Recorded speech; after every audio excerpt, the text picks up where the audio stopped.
he is willing to conform. If he is willing to conform to Confucianism, we would be more than willing to accept him into our school system. But I will not allow a Satanist to attend our school. End of story. Yeah. Okay. The fact that the principal judged whether or not the student could attend the school because of his religion was uncalled for, and also impossible. You can't judge a student because of the fact that they believe in a certain religion.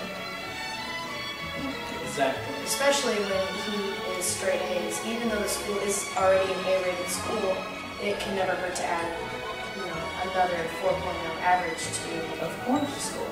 Of course. I mean, a school should be willing to admit any student if it can bring up their average. And I mean, the family themselves really didn't even seem that bad. No.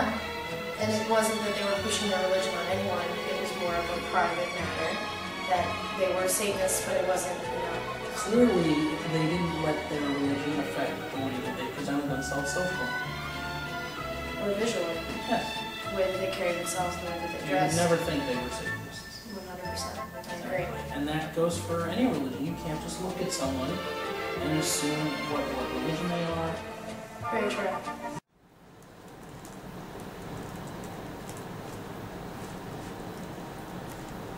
Thank you for taking time out of your busy schedule. It's very nice to meet you both. What is it you both do for a living? Well, I'm a personal trainer, and Jack sells propane and propane accessories. Yes, we're very excited for Kyle to attend Hill Valley. He did a lot of research about the school and discovered that back in 1955, your clock tower was struck by lightning, and you never really repaired it because it was a historical anomaly.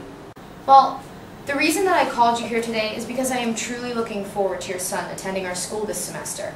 Although our school is already an A-rated school, it could never hurt to add another A, straight A student, to our semester. Well, here is his student schedule. If there are ever any questions that you ever may have, please feel free to call anytime. He'll start on Monday. So, Eddie, do you know why I've called you in my office today? No, sir, I don't. Well, Mrs. Tuscadero has brought to my attention that you are having trouble memorizing the 10 Commandments of Fonzie. I'm not having trouble. I don't understand. If you're not having trouble, then why would Mrs. Tuscadero bring this issue to my attention? I'm not having trouble. I just don't think I should have to memorize the commandments.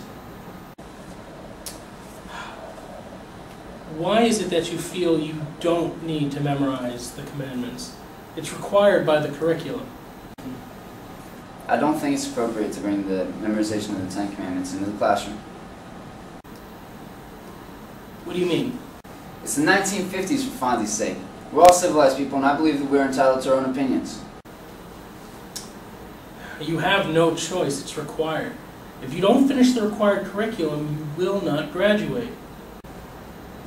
Mr. Cotter, I'm not going to memorize the 10 Commandments. If I don't graduate, then I won't graduate. I'm not going to conform just because it's a school requirement. Well, Mr. Haskell, then you may as well clean out your locker, gather your belongings, and leave the premises. Is this what you really want? What do you think your parents are going to say?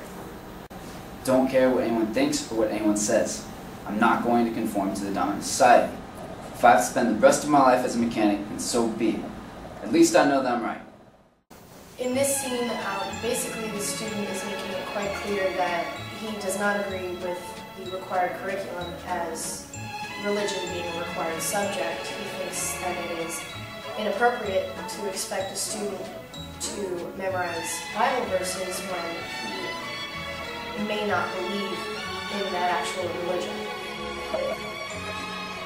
Yes.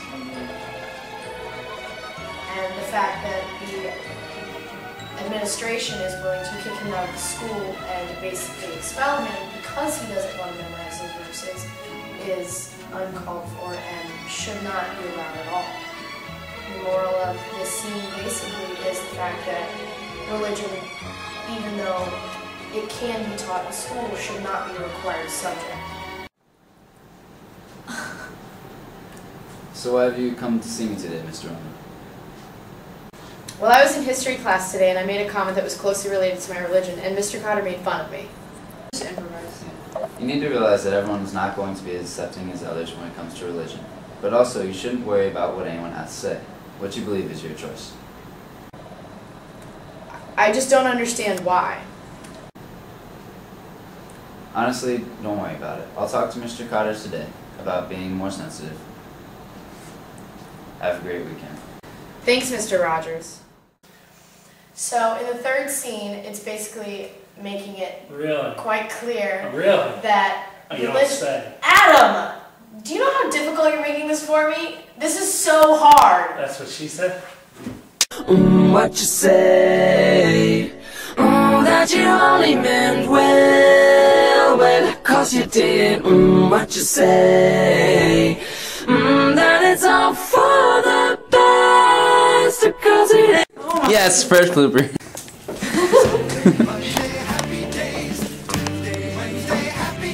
That was an accident. Cracking my neck. Just keep recording. Go. Danielle, can you... I'm gonna be a dance. These are dancer's legs. You can't stop me from living my dream, Mom. Damn it, Mom. I'm gonna go, Lucy. Alright, let's go. By the way, ladies, I'm single. What's up? Okay. Seconds on the clock. Alright, don't get impatient with me. 3, 2, 1. I'm a personal trainer, and gyms are, propane and propane. Yeah. Just keep going. Alright, bye. Kyle was so excited to be attending Hill Valley. He actually did a little research on the town and found out that he My